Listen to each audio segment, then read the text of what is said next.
Number 4, do I have adequate insurance coverage? Mahalaga. Kung wala kayong dependents, ang kailangan nyo lang talaga ay, ano yung dependent? Dependent yung, for example, may na bata ka Below 1 years old. No? O kaya yung, or meron kang parents na retired na or hindi nakakapagtrabaho. Hindi nakakapagtrabaho. At kailangan talaga nila umasa sa'yo para mabuhay. Kung wala kayo nun, ang kailangan nyo lang po talaga ay medical insurance equivalent to 1 year of your income.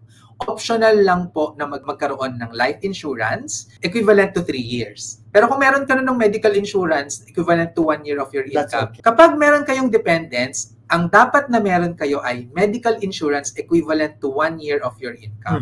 Plus, meron din kayong life insurance na term equivalent to 10 years of your income. Kasi nga may dependent. May dependents ka. Ang titingnan natin, kayo ba ay may 100% coverage, 50 to 99% coverage, or less than 50% coverage? 10-5-0 ang score dyan. Pare, wala akong dependents. Ang monthly income ko ay 50,000. Okay. So 50,000 times 12, 600,000 pesos. Dapat, meron akong medical insurance na kayang i-cover yung 600,000 pesos.